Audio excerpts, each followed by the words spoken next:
This is going to be a lot of fun today, guys. Let's look at the top 5 best performing stocks that I have in my portfolio this year, and it's not the usual suspects you would think it was. I mean, I seriously don't think any of you can guess all 5 ahead of me revealing this list. I'll tell you exactly what 5 stocks these are, and more importantly, I'll tell you whether or not at their current prices, are they currently overvalued or undervalued, so that way you have my opinion on that too. Just make sure you like the video if you like getting the truth without the hype. All right, so depending upon what stocks you own, it's been kind of an up and down year in the market there. A lot of folks are flat, a lot of folks are down a little bit. Obviously, 2023, I think the vast majority of us were up significantly. If you didn't buy the fear in 2022, obviously I know a lot of folks in our group there, they were up, 60%, 80%, 100%. We saw 120%, some returns like that last year. But this year, the returns have been more modest. But I honestly went and looked through my list of stocks there, just the year-to-date returns on them. I was shocked by what the top 5 was. I was like, oh man, I did not know those stocks had ran that much this year, just this year alone here in the first 4 months or so of the year. So I figured I'd bring that to you guys. We'll talk about, are they overvalued or undervalued? Basically meaning, should you be looking to buy these stocks or not? Are they on a deal or not? Or are they way overvalued and we got some downtrends coming? So we'll discuss all that today, obviously, but let's jump into stock number 1. And that stock would be Amazon. Now, it's actually the lowest return of the group here. So I'm starting kind of at the lowest and then working its way up to the highest there. But it's returned 24% so far this year, year to date. And man, I don't know what else to tell you. Amazon just continues to grow at a breakneck pace. Everybody doubts it. Everybody says it's overvalued, overvalued, overvalued. And we'll talk about that here in just a second. But I've been hearing that about this stock for, I don't know, since at least 2005 or so. It's probably when that narrative kind of kicked up, and I've heard it ever since. But yet here we are. Look at your return, which you'd have if you bought it back in 2005 versus today. The returns are incredible. And once again, here we are up basically, 2 or 3 years worth of returns happen in just a year with this stock so far this year. Now, for me personally, in regards to how I value Amazon, when I take a look at it, I think it is fairly valued right now. It's not significantly overvalued. It's not significantly undervalued. Obviously, when it dropped down to like 80 bucks or so, we were buying up shares like crazy. That was significantly undervalued. I don't know if we'll see that again. I hope that we do. I would love to buy that again. But Amazon has corrected a lot of those mistakes from, kind of the shutdown years and the years after that and such. And they're back on the right side of that. And I would not be surprised at all if we see more EPS gains coming here towards the end of the year. So Amazon's been a great performer. But again, it's the lowest of this 5. So let's jump into the next stock. So stock number 2 is Disney. Now, this one was just as shocking as it was for any of the other stocks that I own. I bought it back when it was under 80 bucks. I think $79 or so was my buy. Wasn't a very big buy there. Obviously, they were a lot of controversy. They were having huge business problems. There was just a lot of things going on there. And I don't believe that they've recovered the business problem aspect of that. So despite the fact that the stock's up 26% so far this year, year to date, I do think that Disney is running at a little bit of overvaluation because when I look at it, they have not solved any of those business problems yet. And it's gone on a nice run so far. And I think when it got beat down to $79, way too low. Obviously that was. I'm very, very glad that I bought. We're up massive on those positions. But the point being, I'm not sure they've solved all the problems to justify this particular valuation here. I still think there's a long road to go for Disney stock. So if I'm being honest with you guys, when I look at this stock right now and its current valuation, we'll see what happens on earnings coming up here.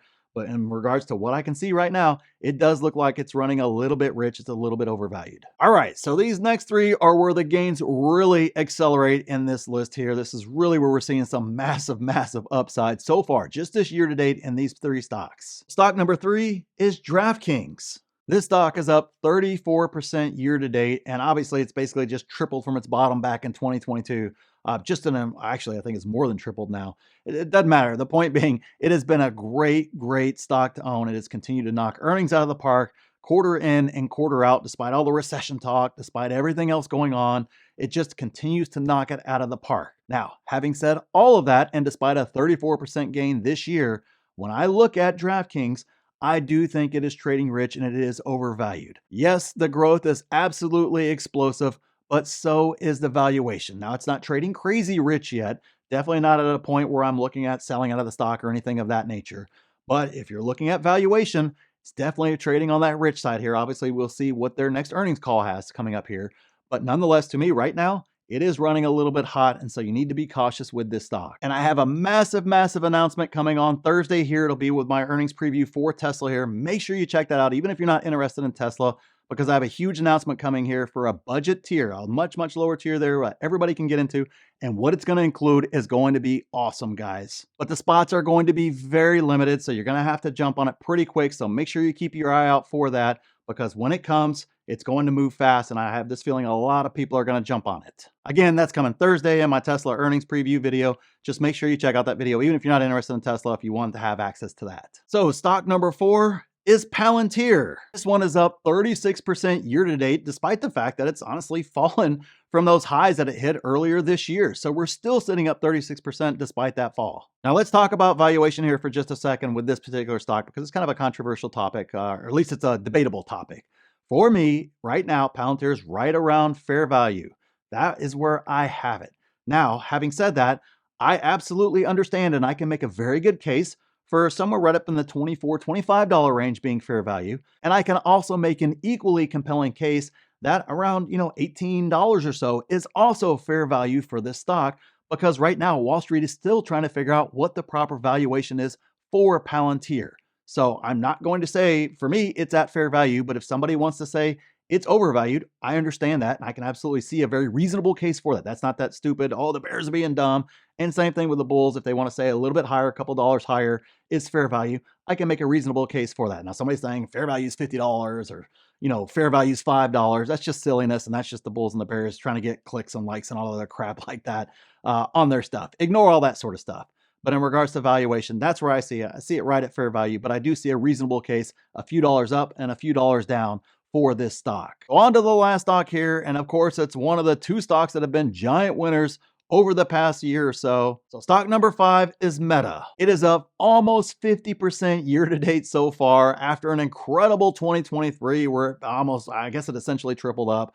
And of course, obviously 2022 was when you had the opportunity to buy this stock in, well under $100, down into the 80s or so, was kind of where that bottom hit. And you had a pretty good chunk of time there to add. And of course, then when it started running, it just kind of got ridiculous from there and it's run.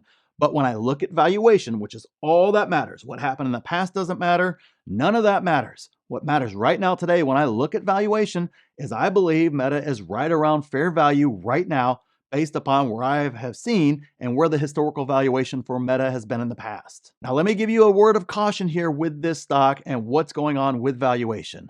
If it follows the NVIDIA pattern of basically resetting its earnings every single time earnings comes out, and if it does it this time around, Meta will go from being fair value to undervalued once again if they have another set of great earnings with great EPS and great revenue growth. That's exactly what you're going to see happen to Meta. And that has followed the pattern in the past 4 or 5 quarters where that's exactly what they've done over and over and over again. The reason why they haven't gotten more press about it is just because NVIDIA has been crushing them even bigger. It's kind of like, oh, okay, hey, Meta's got a valuation reset, but did you see the reset valuation over there with NVIDIA? It was even crazier. And so that's the reason why a lot of the noise has kind of not been in the Meta camp as much as it has the NVIDIA camp. And NVIDIA has definitely earned that. They continue to reset their earnings over and over and over again, just destroying the short sellers for more than a year now. A lot of money lost on that short seller side. That's why I don't understand why people short. One of those things though, people want to short, cool. It's a losing game in the end. The game is all ready to go up. And for me, when I look at Meta, it is fair value right now. And if they manage to reset that valuation again, it's going to be undervalued once again and be a buy. And remember, if you want to go ahead and lock in your spot for my group right now, where you get access to that complete new tier that's coming, you get more access than those members get. Plus you get 5 courses for free. Plus you get everything where I'm getting ready to tell you about that is not going to be included in that tier. So you get 5 courses for free. You get to use Stock Analyzer tool for free. You get to be a part of the best 6, 7, and 8-figure Discord out there. We have free coaching for you guys. You have direct access to me anytime you want. You can slide on my DMs, jump on our Q&As, jump on our live streams. We have so much going on. We got earnings reviews getting ready to come up here where we do earnings calls live and we go through the earnings live. There's so much there. Make sure you check out the pinned comment and see if a membership's right for you. And click this video here if you want to see exactly what I'm buying in this market.